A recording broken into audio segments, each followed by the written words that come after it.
Hey there. My name is Dan Bromberg. I am the Director of Academic Programs with the Carsey School for Public Policy. I'm joined here today with my colleague from UNH Graduate School and Candice Mori. Candice, you want to introduce yourself quickly?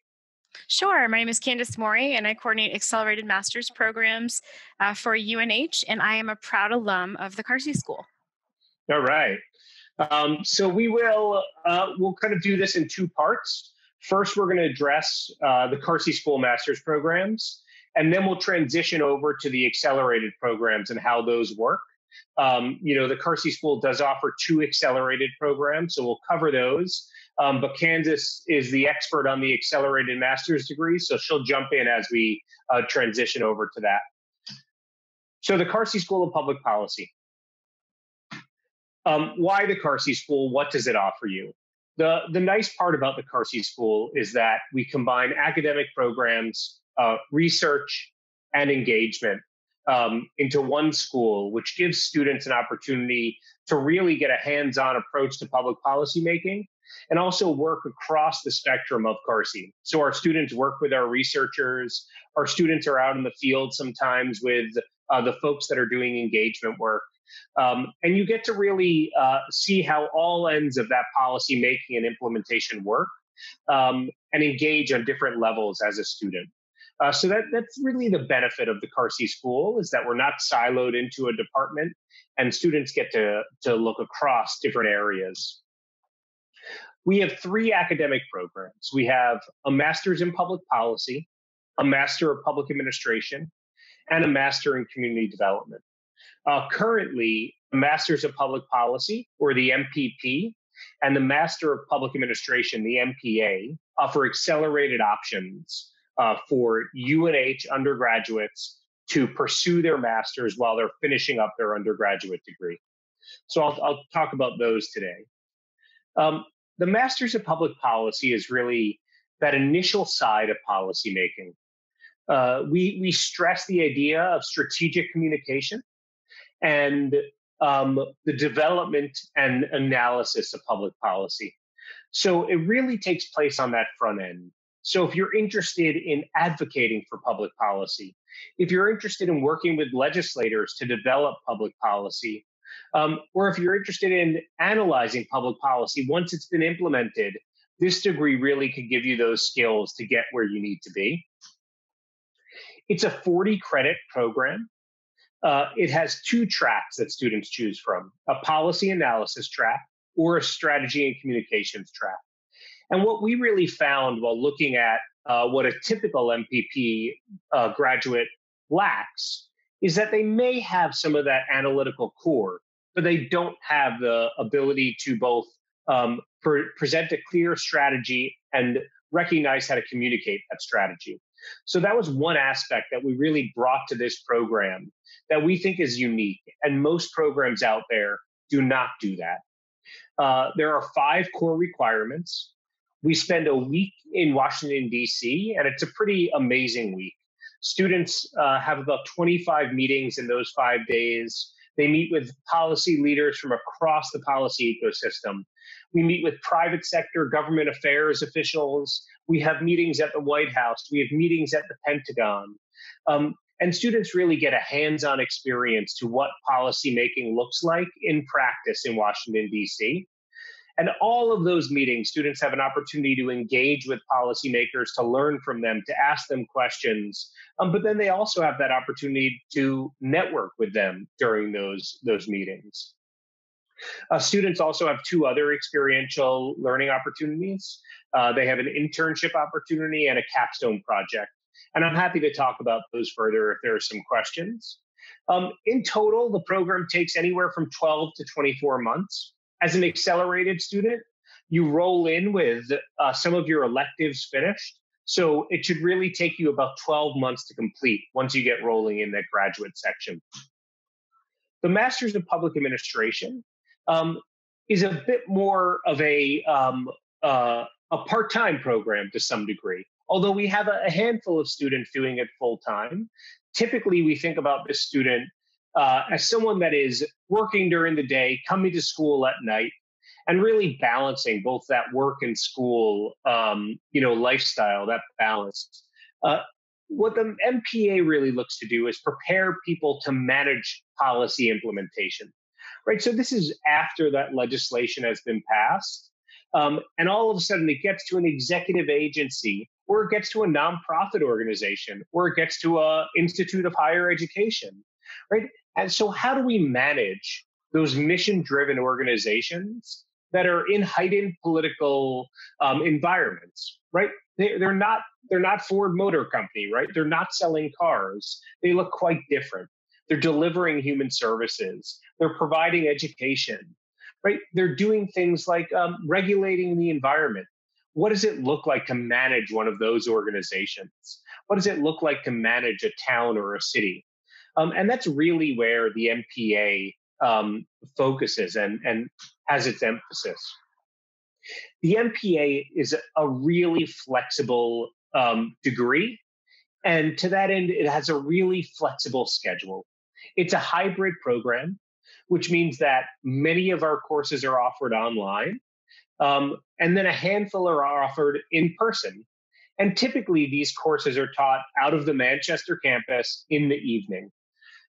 So students are coming to school around 5:30, 6 in the evening. They're staying in class till about 9 at night. And they typically take, 1 to 2, maybe 3 classes a semester. We set the program up so there are both 8-week term classes. So those are our e-term classes.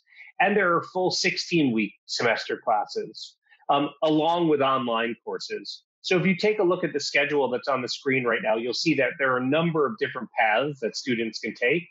And by working with your advisor, you could really figure out what the best path for you is. The last degree that we offer is our Master in Community Development. Now, this program is yet to be offered as an accelerated program, but there's certainly possibilities of us doing that in the future. This is where I would say that hands-on community organizing really comes into place in the policy process. Right? How do we build programs from the ground up? How do we manage projects in a sustainable manner? And how do we integrate them with other programs that are taking place? Right. So this isn't simply how do I manage an organization or how do I develop policy? But I would say this integrates a lot of those different aspects of working at the community level, knowing the policy process, knowing the organizations in your community, but then bringing all those people and those different elements together to manage a project from beginning to end. One of the best parts of our community development program is something that we do with our capstone project.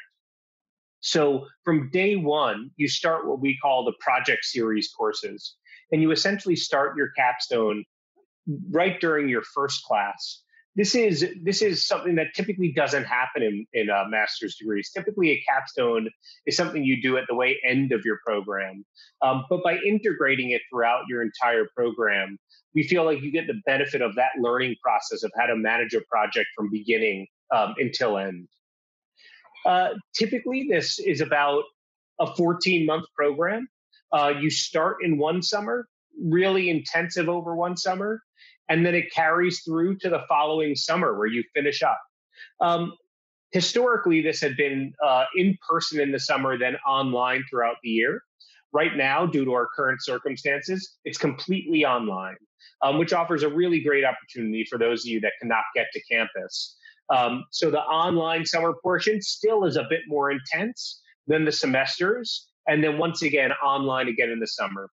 This program, you could go at your own pace. So while it's designed for that 14 months, we have options at 18 months, we have options at 24 months. And once again, this is something you're just working with your advisor to really figure out.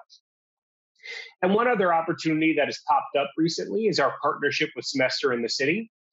Semester in the City is an opportunity for undergraduate students to spend a semester in Boston working in a public service organization, typically a nonprofit in Boston. We are now offering both your internship requirement is fulfilled through Semester in the City, and we offer a $5,000 scholarship for any student that goes through successfully the Semester in the City program and comes to one of our master's programs. So if you couple that with an accelerated degree program, you're really positioning yourself quite well, both financially and from a time perspective, to get through that program in an efficient, effective, and really sustainable way, thinking about your future. So now I'm going to flip over to my colleague, Candice Mori, and Candice is going to talk a bit more about the accelerated master's programs and how they work at UNH. Great, thanks, Dan. So what is an accelerated master's program? Accelerated master's programs names at other colleges might be early admission, early entry, direct pathway, 4+1 or 5-year program. Basically, they all mean the same. You start your graduate program before you actually graduate and count credits for your bachelor's degree and your master's degree. And typically you would do that during your senior year. In order to be eligible for the program at UNH, you would need to be a UNH student, about to complete 90 credits with a 3.2 GPA or higher, and then meet program-specific requirements for whichever program that you're applying to. You would apply during your junior year to begin taking graduate level courses during your senior year. So why should you apply? There's a number of great reasons to consider an accelerated master's program. You like to have options at graduation. Wouldn't it be great as you're thinking about getting your bachelor's degree and that you have both a job offer and a graduate opportunity at the same time? It's also really important to a future employer when they can see that you are always going above and beyond to take that next step in your career. It's possible that as you get that first job too, that your employer would offer you work time to complete projects that might be relevant to both the master's degree and the work that you're doing in your office. It saves you time and money as well because you're paying the bachelor rate for those graduate level courses that you're taking. And then maybe you were thinking about going to grad school anyway, so why not start early? Typically, you would take courses as a dual credit student, which means that the course has both an undergraduate and a graduate section. So it might be political science 700 and political science 800, for example. You would register for your undergraduate courses per your normal process. So you would register for political science 700. And then after the drop add period ends, we would go in and add that 800 level section to your WebCat account so that it appears on both transcripts. The key is to have space in your schedule to take dual credit courses, meaning that you have room for electives that you can count for both the bachelor's and the master's degree. You could also take courses for just the graduate credit, but if you're using federal student aid, it's important to know that you need to have 12 credits if you're using a federal student loan to pay for your courses to be full-time at the undergraduate level. There's this window between 13 and 20 where UNH does not charge you additional money to be taking courses, and that's a great place to take a course for graduate credit only, meaning that would only appear on your graduate transcript. So how do you apply to the program? You just go to gradschool.unh.edu. You click on the apply button and you check the accelerated master's box. You would need to have a minimum overall GPA of 3.2 and have completed 90 credits before you begin taking dual credit courses. So the great news is the application fee is waived for accelerated master's students. You would only need 2 letters of recommendation to apply to the program. We would pull your UNH transcripts, but if you had gone to another college for more than a year, then we would ask for you to submit those as well. And then you would answer a personal statement. There's no GRE required for any accelerated master's program. So the question that I get asked most frequently is, who do I get to write a letter of recommendation?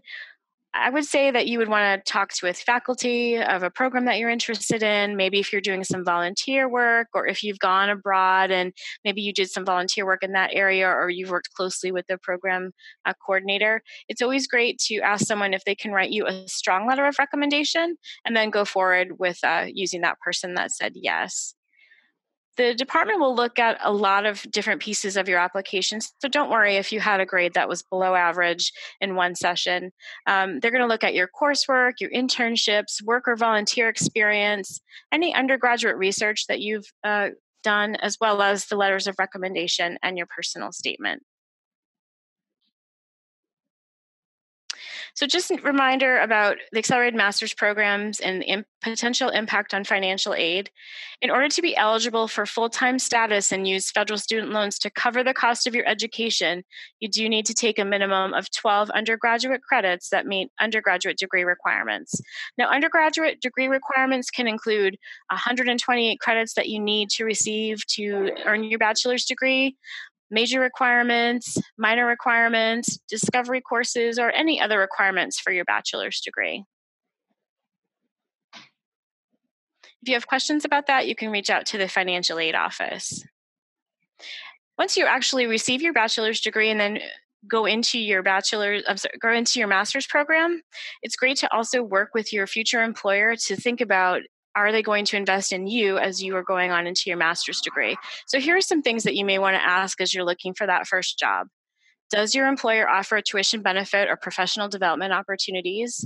What are the requirements in order to utilize that benefit? It's really good to know that you need to be taking a course, for example, that also applies to the work, or do you need to get a grade of B or better in order to get full reimbursement? What will you owe them when you're done with taking the courses? So some companies do require you to work there for 6 months or a year after. So it's good to know what that requirement is when you sign up. And then, are there only certain programs that are eligible? So does it have to apply to your work?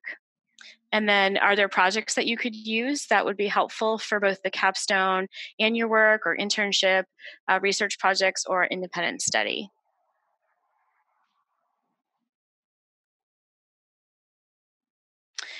So that's the end of the presentation for the Accelerated Master's portion. We're happy to answer any questions that you have about our programs here at UNH. So I will stop the screen share. And if there are any questions, I'm joined by my colleagues, Nick Gosling and Robin Husledge. They're going to help us field any questions that might pop up. So if there are any out there, we're happy to answer them. Dan and Candace, there are a few questions that came in. I'll read them out. One is for the MPP internship. Do you assign them, or do you assist students in connecting with organizations for their internship experience? So it really works both ways. So in certain scenarios, we, I shouldn't say, I guess assign is the wrong word there. In certain scenarios, we help students find their internships. In certain situations, students come to us with an idea, or they've already applied for an internship. So in all scenarios, we're certainly helping them to facilitate. Rarely do we assign, if ever. But we're certainly a pretty big resource to help students when they're looking to figure something out. Great. Thank you. Another question is, can I apply to start taking courses in the spring of my senior year rather than in the fall? Sure, you can apply to the Accelerated Master's program whenever you think you're going to take dual credit courses. I would just recommend that you look at the courses that you've already registered for the fall and see if any are eligible. That way you can make the most of the 12 credits that are available to you. You don't have to do 12 credits. You can do less than that, but why not save the money if you're taking courses that are related anyway? If you wanted to reach out to me over email, I'd be happy to take a look at your undergraduate record for you in the fall and see if we can find courses that might be relevant and eligible. Great. Thanks, Candace. Another follow-on question is, can any 700 level course count towards my graduate degree? You can petition to take up to 12 credits at the 700 level if it's in a different discipline and it makes sense for the program. So for example, if there were a history class that you were taking that maybe you wanted to look at the policy of the class and then relate it to your graduate studies, you would complete an academic petition and you would meet with the professor in the class and say, you were interested in doing that for graduate credit. You would work out additional assignments that would be related. And the petition would be signed by the instructor and Dan as well. And he would just make sure that it was relevant to the major. And then at the end, we would go in and add that to your account. Thank you. The next question is, if I finish my undergrad next spring, can I start the MPP program in the summer? Absolutely. As long as the program is available, you can start in the summer. The next question is, does CARSI offer any fellowships or scholarships? Yes. We offer both fellowships and scholarships. So scholarships are both need and merit based. And what I would encourage you to do is just get in that scholarship application as early as possible. They're awarded on a rolling basis based on funds that we have available. So obviously, the earlier you secure that, the better your situation you're in. As far as fellowships go, the way that those work is they're essentially paid positions within the Carsey School and with other researchers throughout the university. Our fellows work about 15 hours a week, and they're paired with various research faculty and tenure track faculty that work throughout the university. Each of those fellows will, or each of the units will post an application essentially, and you apply directly to that unit, and we help to facilitate that process. Thank you, Dan. One more question that's come in is, can you explain more about the hybrid aspect of MPA classes and how many are offered online? Sure. At this point, I'd say about 75% are offered online. The MPA has a number of different options and a number of different tracks. So, for example, we have an advanced core where you need to take 3 classes.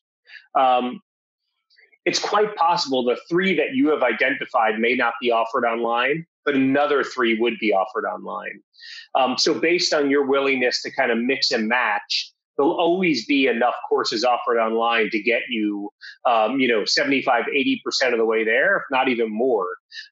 Currently, there are 2 classes that we do not offer online. That's our foundations class and our organizational management class. Those have not been offered online. And then we have a negotiations class that is not offered online either. But otherwise, you could really get a good amount done in the online portion of the program. Thanks, Dan and Candace. That looks like all the questions that have come in for today. Excellent. Great. Well, thank you everyone for tuning in. I would recommend too that they take advantage of those face-to-face classes, because you start to build your network in the MPA program as you're rubbing shoulders with working professionals that are in New Hampshire, which, as we know, is a very small state. So if you're thinking about staying in New Hampshire, I would highly encourage you to at least take one of the courses on face-to-face if you can.